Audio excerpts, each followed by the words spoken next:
نحمده ونصلي على رسوله الكريم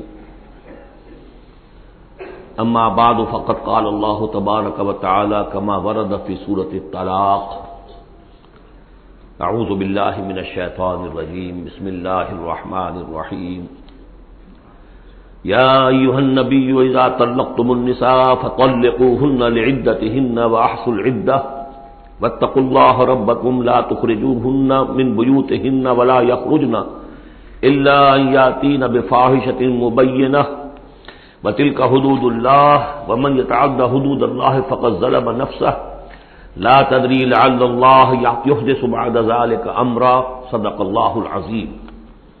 میں نے کسی موقع پر یہ عرض کیا تھا کہ قرآن مجید میں یہ مکی اور مدنی صورتوں کا جو مزاج ہے اس میں جو ایک فرق ہے، اس کی تاثیرات میں جو فرق ہے، واقعہ یہ ہے کہ وہ اس دورہ قرآن ہی میں سمجھ میں آتی ہے، ورنہ آدمی جب پڑھتا ہے تھوڑا تھوڑا کرتا ہوا پڑھتا ہے تو وہ ساری چیزیں اس تیزی کے ساتھ، اس سیکوینس کے ساتھ سامنے نہیں آتی.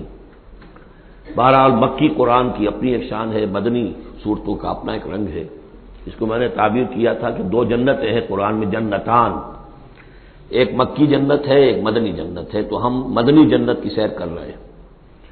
8 صورتیں ہم پڑھ چکے ہیں، اب جو آخری 2 صورتیں رہ گئی ہیں اس گلدستے کی، یہ دونوں نہایت حسین جوڑے کی شکل میں ہیں. یہاں جو علامت ہے جوڑا ہونے کی وہ پہلے تو ایک ہے ظاہری، دونوں صورتیں شروع ہوں گی، سورہ طلاق بھی سورہ تحریم بھی، یا ایھا النبی یا ایھا النبی. دوسری یہ کہ دونوں کا موضوع جو ہے وہ اسلام کا معاشرتی نظام ہے. اسلام کا معاشرتی نظام اور خاص طور پر آئلی نظام، آپ کو معلوم ہے اس کی اتنی اہمیت ہے کہ سورہ بقرہ سے بات شروع ہوئی، 4 رکوع وہاں پر مفصل انہی موضوعات پر آئے. پھر سورہ نساء میں مفصل بحثیں آئیں. پھر یہ کہ سورہ نور میں، سورہ احزاب میں، پھر مجادلہ میں ہم نے دیکھا کہ ایک مسئلہ آ گیا زہار کا، اور اب یہاں پر 2 صورتیں مکمل آ رہی ہیں اس 10 صورتوں کے مجموعے میں بھی. تو اس سے اندازہ ہونا چاہیے کہ اس آئلی قوانین کا اور معاشرتی جو ویلیوز ہیں اسلام کی، ان کی کتنی اہمیت ہے اللہ تعالیٰ کے نزدیک. ان میں جو 2 جوڑے کے جو یہ 2 فرد ہیں، تو گھریلو زندگی میں 2 امکانی صورتیں پیدا ہوتی ہیں. ایک تو معتدل تو یہ ہے کہ جو اللہ کے حقوق ہیں ان کو فائق رکھا جائے، اس کے نیچے جو اللہ نے حق شوہر پر بیوی کا رکھا ہے وہ بیوی ادا کرے، جو بیوی پر شوہر کا فرض ہے وہ شوہر جو ادا کرے. تو یہ فرائض اور حقوق کا ایک توازن ہے جو اللہ تعالیٰ نے قائم کیا ہے. اگر یہ توازن خوبصورتی سے چل رہا ہے، حدود اللہ جو ہیں وہ ٹوٹ نہیں رہی ہیں، کہیں اس میں کوئی رخنا پیدا نہیں ہو رہا ہے، شوہر بھی بیوی بھی اپنے فرائض دینی کو ادا کرنے میں لگے ہوئے ہیں، چاہے ان میں ہائر لیول پر جا کر تھوڑا سا فرق ہو جاتا ہے. جو عام زندگی ہے اس میں کوئی فرق نہیں ہے، نماز عورت کو بھی پڑھنی ہے مرد کو بھی پڑھنی ہے، زکوٰۃ مرد کو بھی دینی ہے عورت کو بھی دینی ہے، روزہ عورت کو بھی رکھنا ہے مرد کو بھی رکھنا ہے، حج جو ہے وہ فرض ہے. اس کے بعد دعوت و تبلیغ میں آگے تھوڑا سا فرق ہو جائے گا کہ عورتوں کا دائرہ محدود ہو جائے گا، وہ مردوں میں جا کے دعوت و تبلیغ نہیں کریں گی، خواتین میں کریں یا اپنے محرم مردوں میں کریں، لیکن فرضیت قائم رہتی ہے.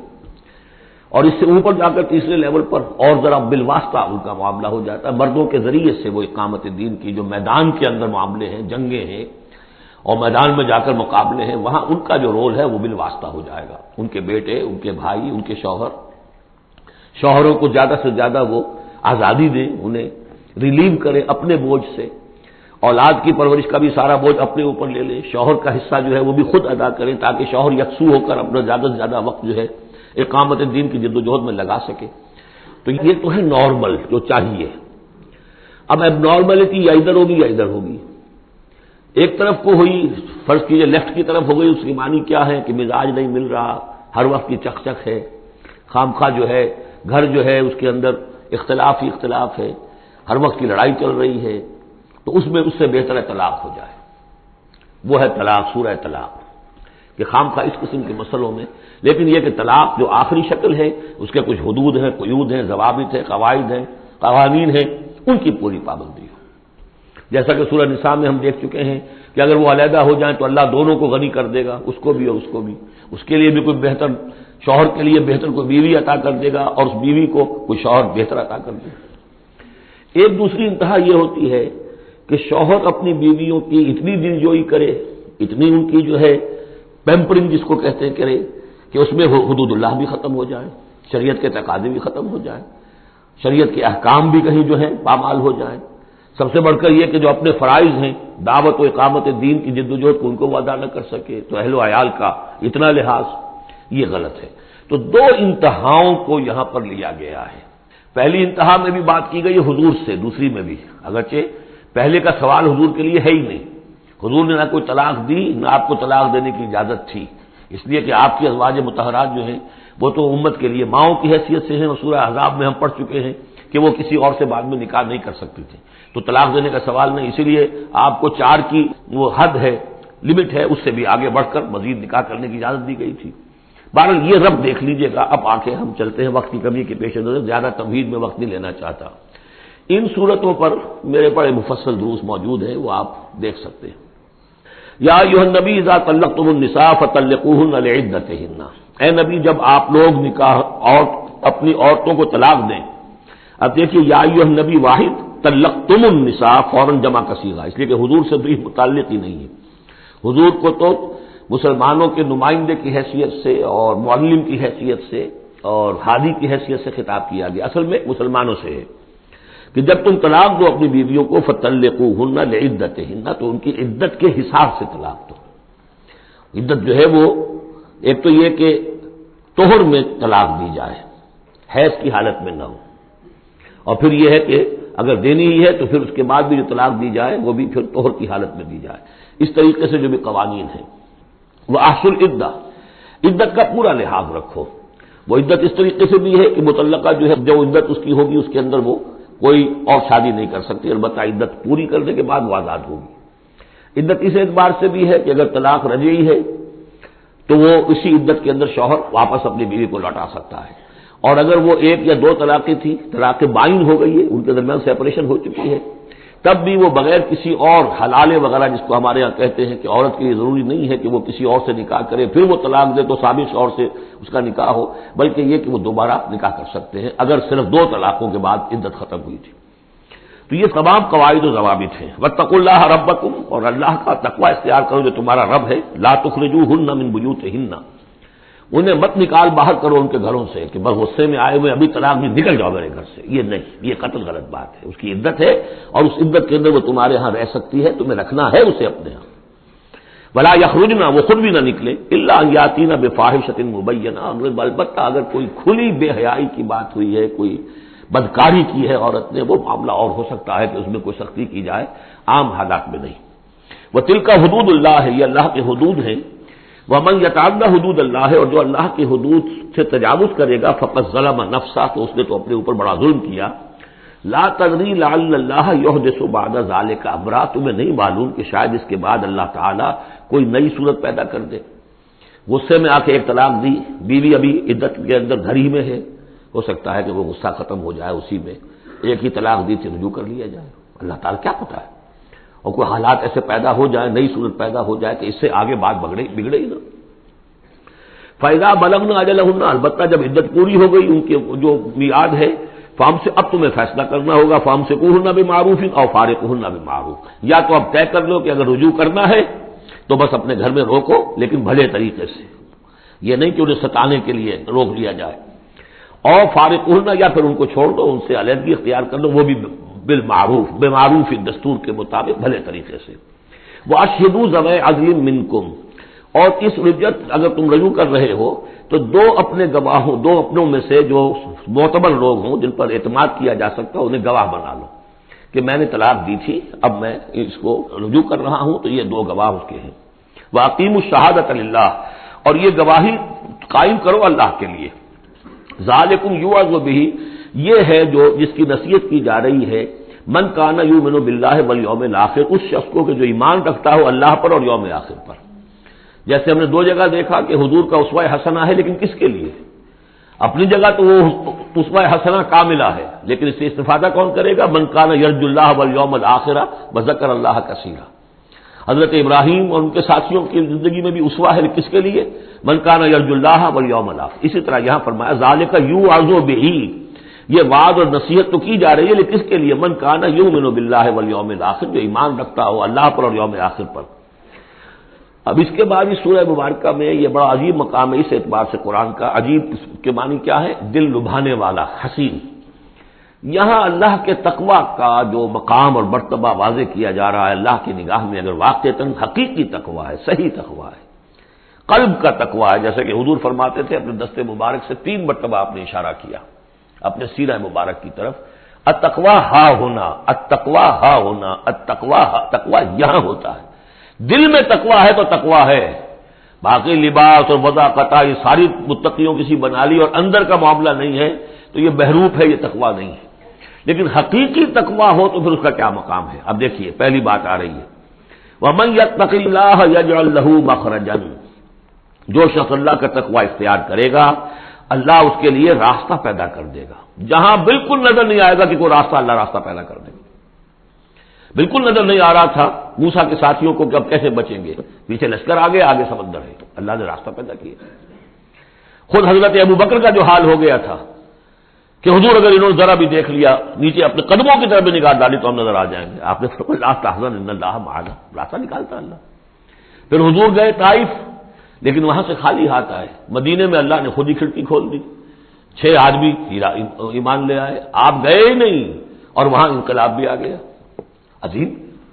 اس اعتبار سے اللہ مخرج پیدا کرتا ہے. تم صحیح طریقے پر چلتے رہو، تقوی اختیار کرو، صحیح راستے پر جد و جہد کرو. یہ کام اللہ پر چھوڑو. کب اسے منظور ہے اس کا کامیاب ہونا؟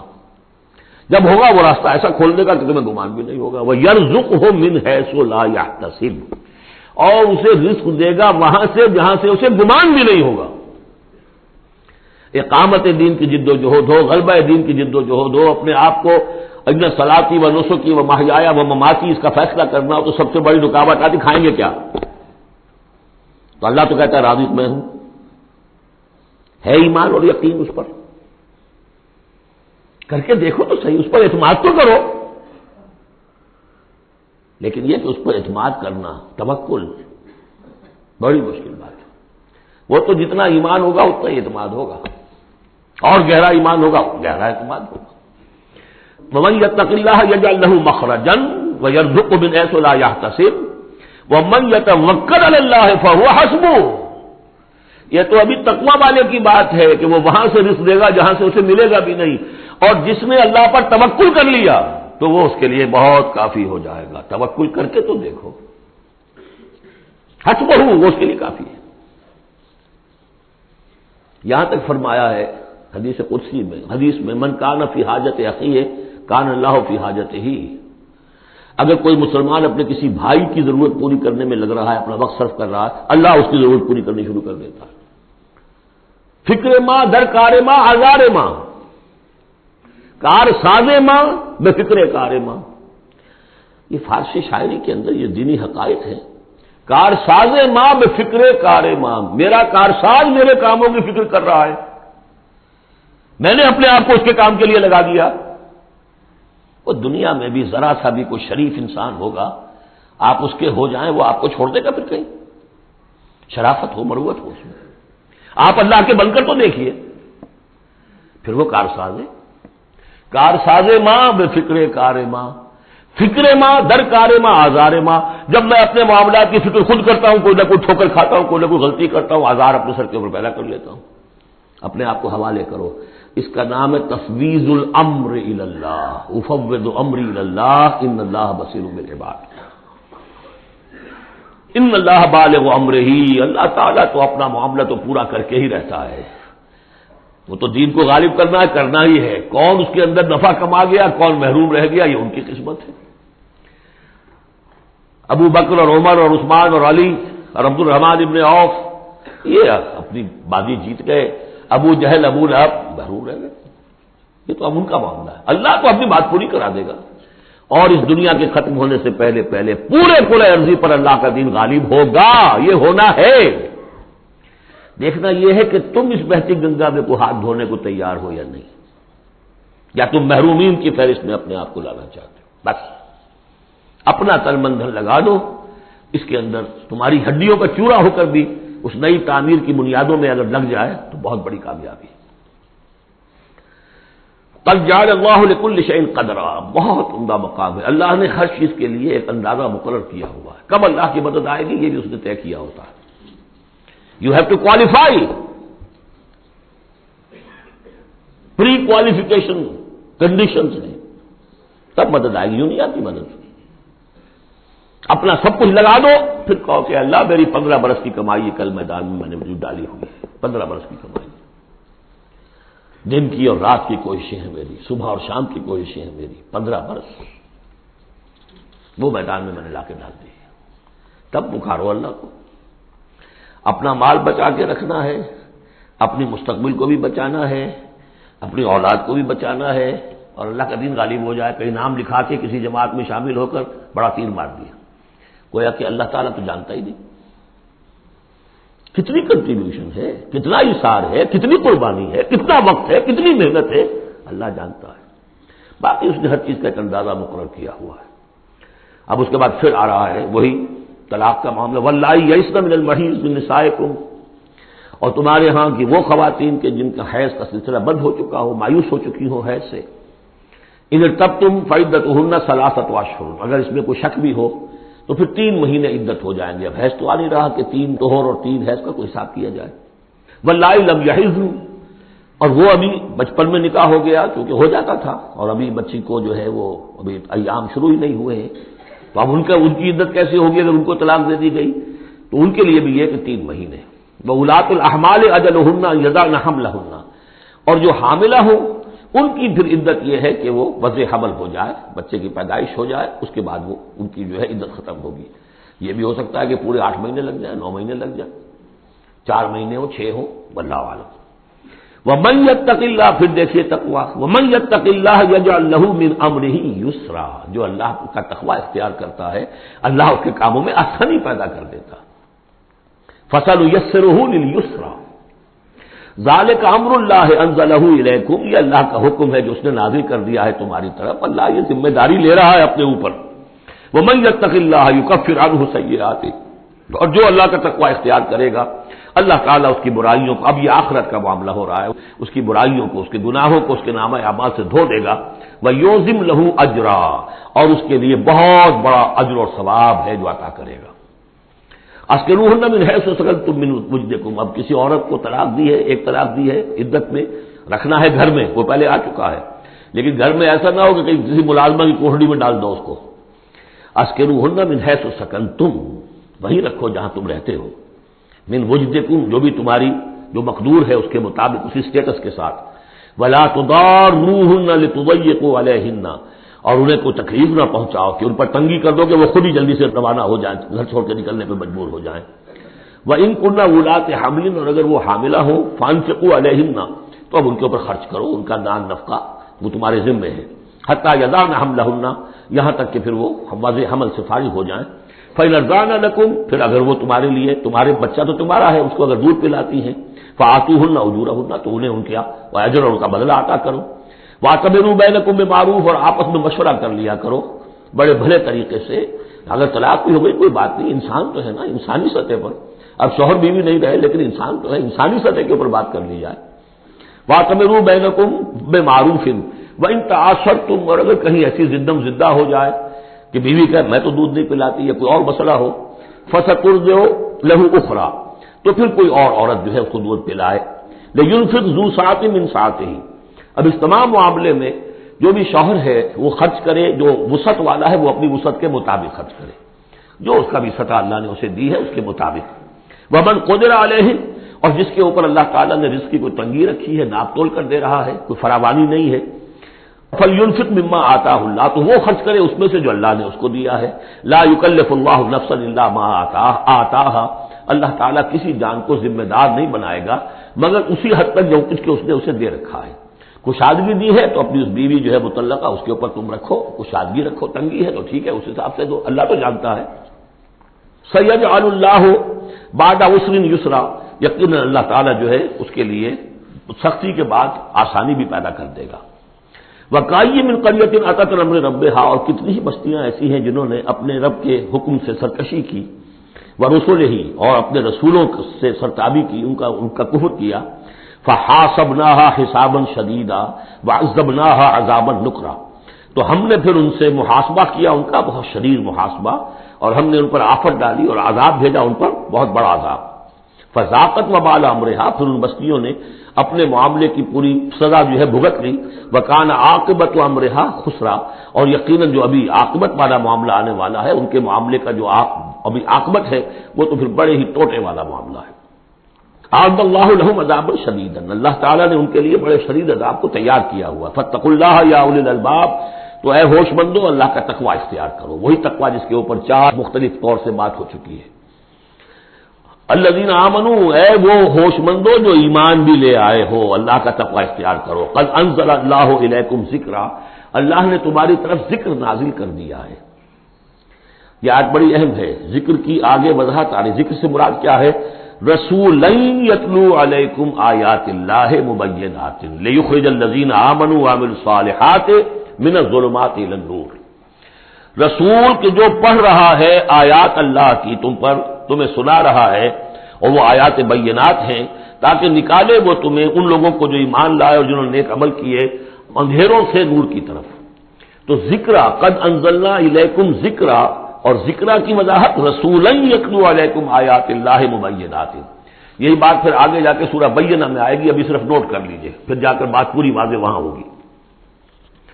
ومن یؤمن باللہ ویعمل صالحا یدخلہ جنات تجری من تحتہا الانہار خالدین فیہا ابدا، اور جو کوئی اللہ پر ایمان رکھتا ہے اور نیک عمل کرتا ہے، اور نیک عمل سے مراد ایمان کے جملہ تقاضے ہیں۔ اب نیک عمل جب مکے میں جب تھے حضور، نیک عمل کیا تھا؟ ابھی شراب بھی حرام نہیں ہے، جوا بھی حرام نہیں ہے، سود بھی حرام نہیں ہے، پہلے 10 برس نماز پنج گانا بھی نہیں ہے، اس وقت نیک عمل کا کیا مطلب ہے؟ اللہ پر ایمان اور اس کی دعوت، اور تکلیف آئے تو استقامت اور جھیلنا۔ نماز آئی تھی، رات کو کھڑے رہا کرو اللہ کے سامنے، اس وقت کا نیک عمل یہ تھا۔ اب جیسے جیسے آیا مدینے میں آ گئے، اب جہاد ہے، قتال ہے، انفاق ہے، مال خرچ کرو، اب روزہ بھی فرض کیا گیا، اب نماز پنج گانا بھی جو ہے 2 سال پہلے ہو چکی ہے، اب تمہارے اوپر زکوٰۃ بھی ایک نصاب کے حساب سے آ گئی ہے، عشر بھی آ گیا ہے، اب یہ ہے۔ تو جس وقت دین کا جو تقاضا ہے وہ پورا کرنا، جملہ تقاضے، وہ عمل صالح ہے۔ ہمارا تصور یہ ہوتا ہے جہاں قرآن میں عمل صالح آیا، نماز، روزہ، ذکر، یہ اذکار، یہ ہمارے ذہن میں آتا ہے، ہم اس کو پڑھتے ہیں اپنے ذہن میں صرف ان چیزوں کے حوالے سے، جبکہ عمل، جدوجہد، محنت، وہ ہر جگہ جو حکم ہے اس وقت کا حکم ہے۔ وَمَن يُؤْمِن بِاللَّهِ وَيَعْمَلْ صَالِحًا يُدْخِلْهُ جَنَّاتٍ تَجْرِي مِن تَحْتِهَا الْأَنْهَارُ خَالِدِينَ فِيهَا أَبَدًا، وہ داخل کرے گا ان باغات میں جن کے نیچے ندیاں بہتی ہوں گی، اور اس میں وہ رہیں گے ہمیشہ ہمیش، ابدا۔ قد احسن اللہ لہ رزقا، اللہ تعالیٰ نے اس کے لیے بڑا عمدہ رزق فراہم کیا ہے۔ اب ایک آیت آ رہی ہے جو آیات متشابہات میں سے ہے، تاحال اللہ الذی خلق 7 سماوات، جیسے تو یہ کہ 7 آسمانوں کا معاملہ بھی میں بار بار عرض کرتا رہا ہوں کہ ابھی آیات متشابہات میں شمار ہوگا۔ وَمِنَ الْأَرْضِ مِثْلَهُنَّ، اللہ تعالیٰ نے 7 آسمان بنائے ہیں اور زمین میں سے بھی اتنی ہی، ویسی ہی، گویا کہ زمینیں بھی کوئی 7 زمینیں ہیں۔ اب اس پر یہ ہے کہ مختلف مفسرین نے اپنے اپنے اندازے، زمین کے 7 طبقات ہیں یا کچھ اور، لیکن بہرحال ابھی ہم نہیں سمجھ سکیں گے، کوئی 7 زمینیں بھی ہیں، کسی وقت آ کر یہ حقیقت منکشف ہو جائے گی۔ یتنزل الامر بینہن، اور یہ آسمان اور زمین کے درمیان اللہ کا امر نازل ہوتا ہے، جیسے کہ ہم پڑھا ہے سورہ سجدہ میں، یدبر الامر من السماء الى الارض ثم یعرج الیہ فی یوم کان مقدارہ 1000 سنۃ مما تعدون، یہ 1000 سال کی اللہ تعالیٰ کی ایک پلاننگ ہوتی ہے، آسمان سے زمین کی طرف اس کا فیصلہ جو ہے وہ آتا ہے، فرشتے لے کر آتے ہیں، تنفیذ ہوتی ہے، اور پھر یہ کہ وہ امر جو ہے اٹھا لیا جاتا ہے۔ اب اگلے 1000 سال کا دوسرا امر ہے جو اللہ کی طرف سے اگلے دن کا لیے طے ہو چکا ہے۔ لِتَعْلَمُوا أَنَّ اللَّهَ عَلَىٰ كُلِّ شَيْءٍ قَدِيرٌ، تمہیں اس کا یقین رہنا چاہیے کہ اللہ تعالیٰ ہر چیز پر قادر ہے۔ میں نے یہ بات عرض کی ہے کہ 2 صفات اللہ کی ہیں جس میں یہ انتہائی اہمیت کے ساتھ عَلَىٰ كُلِّ شَيْءٍ قَدِيرٌ بِكُلِّ شَيْءٍ عَلِيمٌ، ان 2 صفات کا تو مراقبہ اتنا گہرا ہونا چاہیے کہ کبھی شک نہ آنے پائے کسی چیز کے بارے میں۔ وَأَنَّ اللَّهَ قَدْ أَحَاطَ بِكُلِّ شَيْءٍ عِلْمًا، دیکھیے دوسری بھی آ گئی، علم، اور یہ کہ اس نے ہر شے کا، اس کے علم کا احاطہ کیا ہوا ہے۔ نہ اس کی قدرت سے باہر کچھ ہے، نہ اس کے علم سے باہر کچھ ہے۔ بارک اللہ لی و لکم فی القرآن العظیم ونفعنی وإیاکم بالآیات والذکر الحکیم۔